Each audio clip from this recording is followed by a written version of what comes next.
ಅಧ್ಯಕ್ಷರು ದೆಹಲಿಗೆ ಹೋಗಿದ್ದಾರೆ. ಆಮೇಲೆ ಅವರು ಯಾಕೆ ಹೋಗಿದ್ದಾರೆ ಗೊತ್ತಿಲ್ಲ ನಮಗೆ. ಅವರು ಇಲಾಖೆ ವಿಚಾರದಲ್ಲಿ ಹೋಗಿದ್ದಾರಾ ಅಥವಾ ಪಕ್ಷದ ಕೆಲಸಗಳಿಗೆ ಹೋಗಿದ್ದಾರಾ ಅದು ಗೊತ್ತಿಲ್ಲ.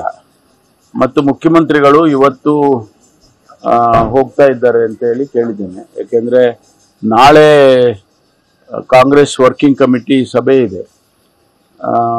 ವರ್ಕಿಂಗ್ ಕಮಿಟಿಗೆ ಸಾಮಾನ್ಯವಾಗಿ ಮುಖ್ಯಮಂತ್ರಿಗಳನ್ನ ಮತ್ತು ಪ್ರದೇಶ್ ಕಾಂಗ್ರೆಸ್ ಸಮಿತಿ ಅಧ್ಯಕ್ಷರುಗಳನ್ನ ಕರೀತಾರೆ. ನಾನು ಕೂಡ ಅನೇಕ ಸಂದರ್ಭದಲ್ಲಿ ಭಾಗವಹಿಸಿದ್ದೇನೆ. ಅದಕ್ಕೆ ಹೋಗ್ತಾ ಇದ್ದಾರೆ. ಆದ್ಮೇಲೆ ಅವರೇನಾದ್ರೂ ಚರ್ಚೆ ಮಾಡಿ ಹೈಕಮಾಂಡ್ ಅವ್ರ ಜೊತೆ ಚರ್ಚೆ ಮಾಡಿ ಸಂಪುಟದ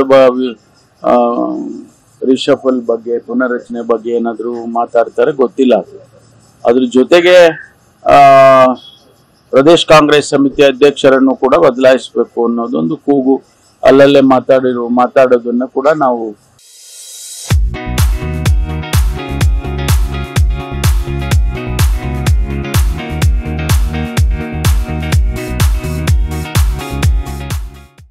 ಹೇಳಿದ್ದೇವೆ. ಹಾಗಾಗಿ ಇವೆರಡು ವಿಚಾರದಲ್ಲಿ ಏನ್ ತೀರ್ಮಾನ ಮಾಡ್ಕೊಂಡು ಬರ್ತಾರೆ ಅಧ್ಯಕ್ಷರು ಮತ್ತು ಮುಖ್ಯಮಂತ್ರಿಗಳು ಗೊತ್ತಿಲ್ಲ. ಮುಡಾ ವಿಚಾರದಲ್ಲಿ ಸರ್, ಈಗ ಮೂಲ ಮಾಲೀಕರು ಅವ್ರ ದಾಯಾದಿ ಕಲಹ ನಮ್ಗೆ ಗೊತ್ತಿಲ್ಲದೇನೆ ಮೋಸ ಮಾಡಿ ಜಮೀನು ಮಾರಾಟ ಮಾಡಿಬಿಟ್ಟಿದ್ದಾರೆ ಅಂತ ನಿನ್ನೆ ಕೋರ್ಟ್ ಕೇಸ್ ಹಾಕಿದ್ದಾರೆ. ಸಿದ್ದರಾಮಯ್ಯನವರ ಮಿಸಸ್ ಸಿದ್ದರಾಮಯ್ಯ ಕುಟುಂಬದ ಸೇರಿ ಒಟ್ಟು 12 ಜನರನ್ನ ಆರೋಪ ಮಾಡಿದ್ದಾರೆ.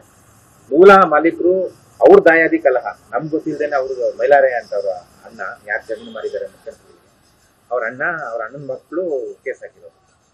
ಅದ್ರ ಬಗ್ಗೆ ಡೀಟೇಲ್ಸ್ ನನಗೆ ಗೊತ್ತಿಲ್ಲ.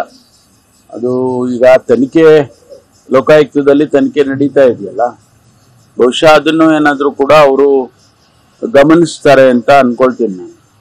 ಯಾಕಂದ್ರೆ ಇದೆಲ್ಲ ಕಾಂಪ್ರಹೆನ್ಸಿವ್ ಆಗಿ ಒಟ್ಟಾರೆ ತನಿಖೆ ಆಗ್ಬೇಕು. ಬಿಟ್ಸ್ ಅಂಡ್ ಪೀಸಸ್ ಆದ್ರೆ ಅದ್ರಾಗ ಏನು ಉತ್ತರ ಸಿಕ್ಕೋದಿಲ್ಲ. ಎಲ್ಲ ಲಿಂಕ್ ಇರುತ್ತೆ, ಒಂದಕ್ಕೊಂದಕ್ಕೆ ಲಿಂಕ್ ಇರ್ತದೆ. ಅದರಿಂದ ಅವರು ತನಿಖೆ ಮಾಡೋರು ಇದನ್ನೆಲ್ಲ ಗಮನಿಸೇ ಮಾಡ್ಬೇಕಾಗತ್ತೆ.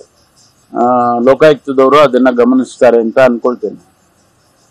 ಖಾತೆ ಬದಲಾವಣೆ ತಾವೇನಾದ್ರೂ ಖಾತೆ ಏನಾದ್ರು ಬೇರೆ ಕೆಲಸ ಇದರಲ್ಲೇ ಆಗಿದ್ರೆ ಯಾವುದು ಜನರಿಗೆ ರೀಚ್ ಆಗಂತ ಖಾತೆ ಏನಾದ್ರು ಕ್ಯಾಬಿನೆಟ್ ರಿಷಫಲ್ ಇಲ್ಲ, ಅವ್ರು ಏನ್ ತೀರ್ಮಾನ ಮಾಡ್ತಾರೋ ಗೊತ್ತಿಲ್ಲ. ಅವ್ರಿಗೆ ಬಿಟ್ಟಿದ್ದು, ಅದು ಹೈಕಮಾಂಡಿಗೆ ಬಿಟ್ಟಿದ್ದು. ಇಷ್ಟವರೆಗೂ ನಾವು ಅವ್ರೇನ್ ಹೇಳಿದ್ದಾರೆ, ಅವ್ರೇನು ನಮಗೆ ಜವಾಬ್ದಾರಿ ಕೊಡ್ತಾರೆ ಅದನ್ನೇ ಮಾಡ್ಕೊಂಡು ಬಂದಿದ್ದೇನೆ.